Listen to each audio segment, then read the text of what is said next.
ನಮಸ್ಕಾರ. ಈ ದಿನಕ್ಕೆ ಸ್ವಾಗತ. ನಾನು ಜಿಎಂ ಪವಿತ್ರ. ರಾಜ್ಯದಾದ್ಯಂತ ತೀವ್ರ ಆಕ್ರೋಶ, ಕುತೂಹಲ ಹಾಗೂ ರಾಜಕೀಯ ವಲಯದಲ್ಲಿ ಭಾರೀ ಸಂಚಲನ ಮೂಡಿಸಿದ್ದ ಧರ್ಮಸ್ಥಳದ ಅಕ್ರಮ ಸಮಾಧಿ ಆರೋಪ ಪ್ರಕರಣ ಇದೀಗ ಮತ್ತೊಂದು ಹಂತವನ್ನು ತಲುಪಿದೆ. ತನಿಖೆಗಾಗಿ ರಚನೆಯಾಗಿದ್ದ ವಿಶೇಷ ತನಿಖಾ ತಂಡ ಸುದೀರ್ಘ ಪರಿಶ್ರಮದ ನಂತರ ಒಟ್ಟು 7,005 ಪುಟಗಳ ಬೃಹತ್ ಅಂತಿಮ ತನಿಖಾ ವರದಿಯನ್ನ 12 ಫೈಲ್ಗಳ ರೂಪದಲ್ಲಿ ಬೆಳ್ತಂಗಡಿ ನ್ಯಾಯಾಲಯಕ್ಕೆ ಅಧಿಕೃತವಾಗಿ ಸಲ್ಲಿಸಿದೆ.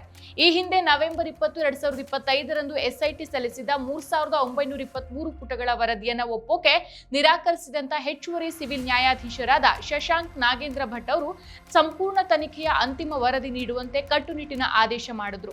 ಅದರಂತೆ ಎಸ್ಐಟಿ ಎಸ್ಪಿಗಳಾದಂಥ ಸಿಎ ಸೈಮನ್, ಜಿತೇಂದ್ರ ಕುಮಾರ್ ದಯಾಮ, ಇನ್ಸ್ಪೆಕ್ಟರ್ಗಳಾದಂಥ ಕುಸುಮಾಧರನ್, ಮಂಜುನಾಥ್ ಹಾಗೂ ಸಿಬ್ಬಂದಿಗಳ ತಂಡ ಜುಲೈ 15ರಂದು ಅಪರಾಹ್ನ 3 ಗಂಟೆಗೆ ನ್ಯಾಯಾಲಯಕ್ಕೆ ಹಾಜರಾಗಿ ಹಳೆಯ ವರದಿಗಳ ಜೊತೆಗೆ ಹೊಸದಾಗಿ ಸಿದ್ಧಪಡಿಸಿದ 3,082 ಪುಟಗಳನ್ನು ಒಳಗೊಂಡಂತೆ ಒಟ್ಟು 7,005 ಪುಟಗಳ ಚಾರ್ಜ್ ಶೀಟ್ ಸಲ್ಲಿಕೆ ಮಾಡಿದೆ.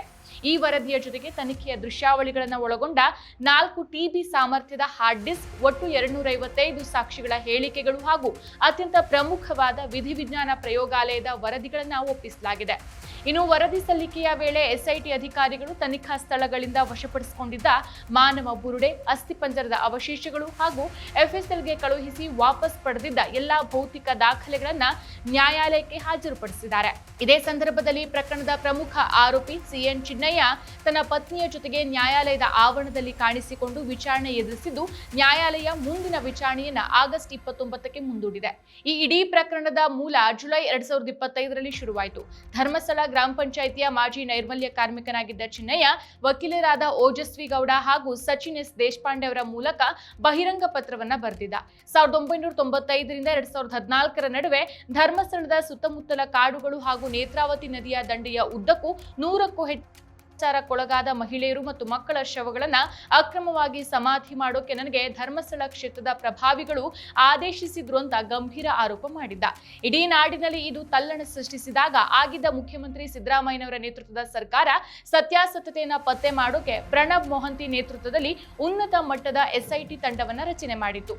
ಎಸ್ಐಟಿ ಅಧಿಕಾರಿಗಳು ಚಿನ್ನಯ್ಯ ಗುರುತಿಸಿದ 13 ರಹಸ್ಯ ಸ್ಥಳಗಳಲ್ಲಿ ತೀವ್ರವಾದ ಉತ್ಖನನ ನಡೆಸಿದಾಗ 9 ಕಡೆಗಳಲ್ಲಿ ಏನೂ ಪತ್ತೆ ಆಗಿರಲಿಲ್ಲ. ಒಂದ್ ಜಾಗದಲ್ಲಿ ಸಿಕ್ಕ ತಲೆಬುರುಡೆಯನ್ನ FSL ಪರೀಕ್ಷೆಗೆ ಒಳಪಡಿಸಿದಾಗ ಅದು ಮಹಿಳೆಯದ್ದಲ್ಲ, ಬದಲಾಗಿ 32 ವರ್ಷದ ಪುರುಷನದ್ದು ಅನ್ನೋದು ಸಾಬೀತಾಗತ್ತೆ.